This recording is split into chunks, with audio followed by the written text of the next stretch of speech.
Welcome back. I think this is episode 4 of On the Journey.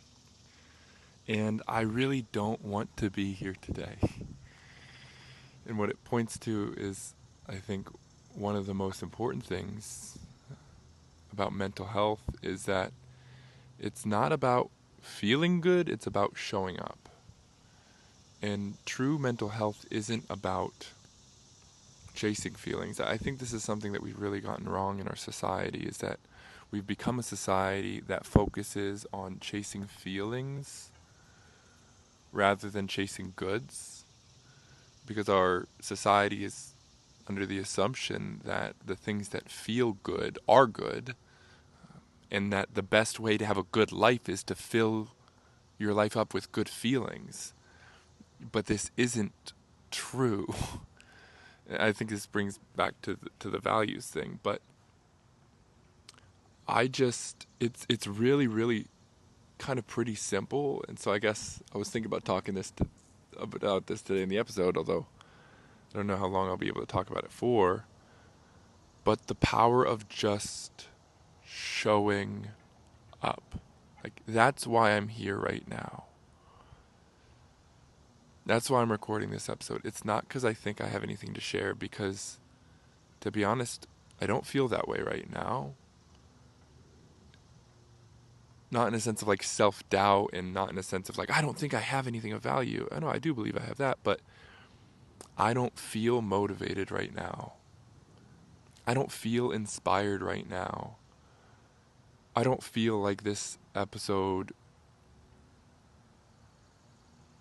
will probably ever be seen or valued, and that's okay to me,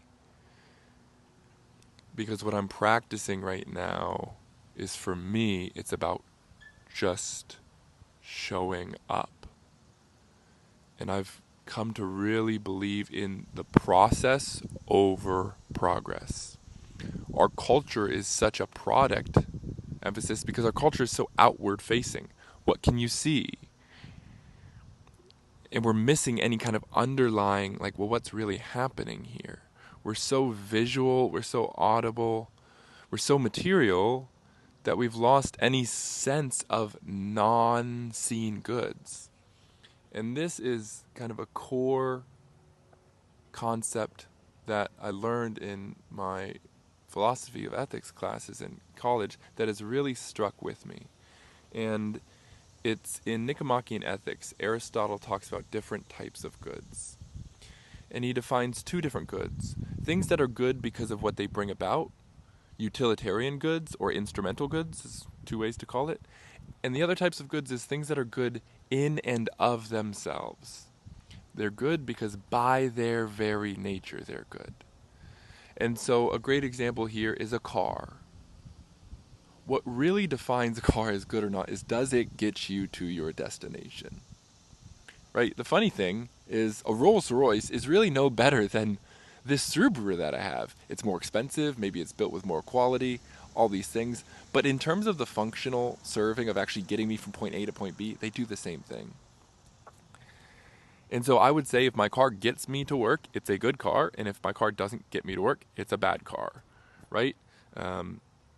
If a phone helps me to call a friend, it's a good phone. If a phone is not helping me to call my friend, it's a bad phone. These are instrumental goods. They're good because of what they bring about.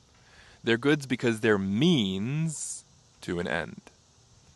In constituent goods, in things that are good in and of themselves, these things are not good because of what they bring about, although they often bring about many good things. They're good because it's in their very nature. And Aristotle talks about friendship. Something like friendship.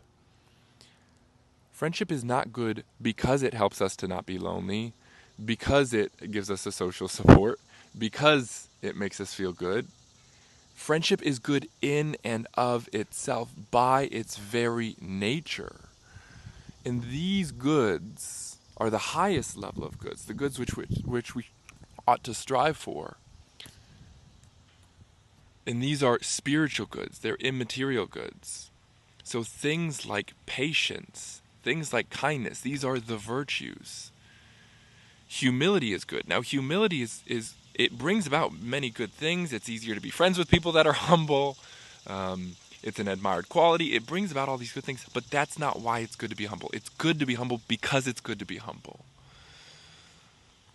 The human person is one of the best and most important examples of this. And John Paul II gives the personalist norm. He says, human beings are the type of good that should only ever be seen as an end in themselves and never as a means to an end. Meaning, it's true that at work, I provide my employer with services.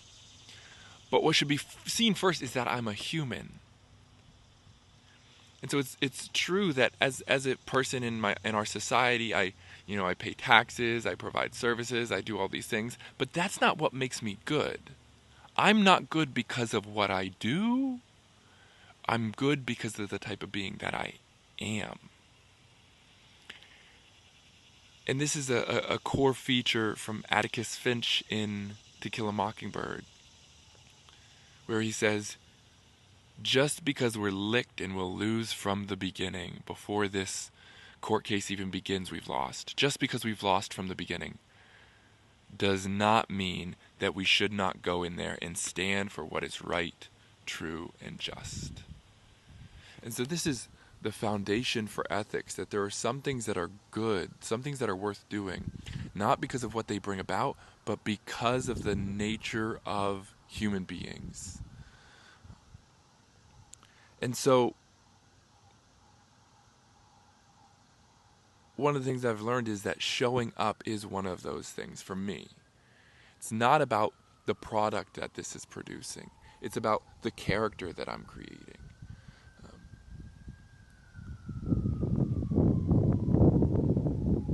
And maybe, I don't know, I guess I'm getting a little bit caught there. Maybe creating character is a means to an end. But, yeah.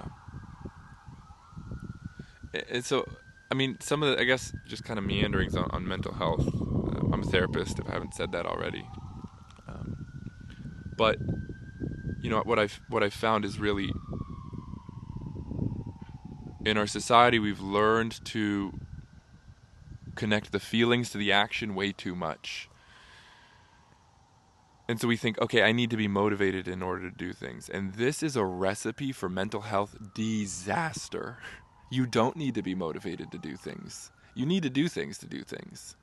And as soon as you can separate motivation from action, you will instantly become a more effective person in life.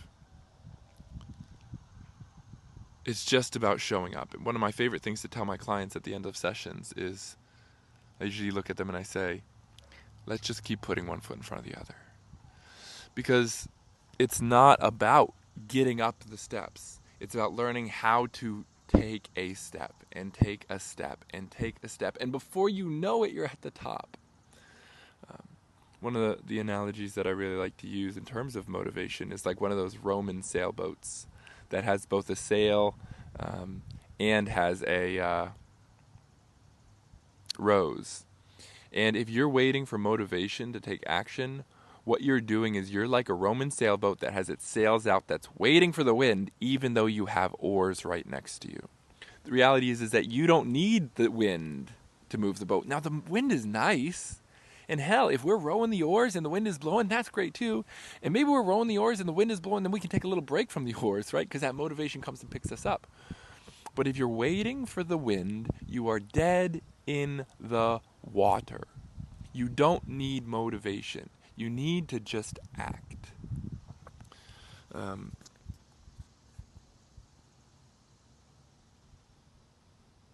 Yeah. I can feel it, man. I'm really trying to say something good here. Maybe I'm trying too hard today. I probably am. But one of the things I've learned is that everything is a practice. This podcast, this is a practice for me. My social media, my Instagram page, it's a practice for me. My therapy, it's a practice for me. I am practicing I'm not doing it perfect. And so this is one of the other things that's so important for me is the process is coming back to this. It's the process is more important than the product. There's a great quote. I mean, oftentimes we hear this quote, it's not about the journey, it's about the destination. And there's another kind of version of that I've heard from Father Richard Roar, and he said, how you get there is where you'll arrive. The process you use to get there is the product you'll receive. And so, for example, if I'm trying to achieve a goal, if I say, man, I want peace in my life, and I say, well, damn it, JP, you're not trying hard enough. You need to be more calm. You're too judgmental. You're doing all these things. That's all just judgment. That's all just more criticism. That's all not peace. So I can't get to peace by practicing non-peace. Right? So I need to practice it in the moment. I need to start practicing the gentleness. I need to start practicing the self-compassion. If you get there through judgment, harshness, and criticism, where you'll arrive is judgment, harshness, and criticism.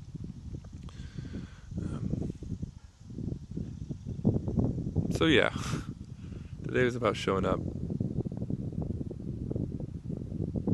And I just want to encourage you to show up for yourself today too. Not focusing on the product, focusing on the process. Stay free.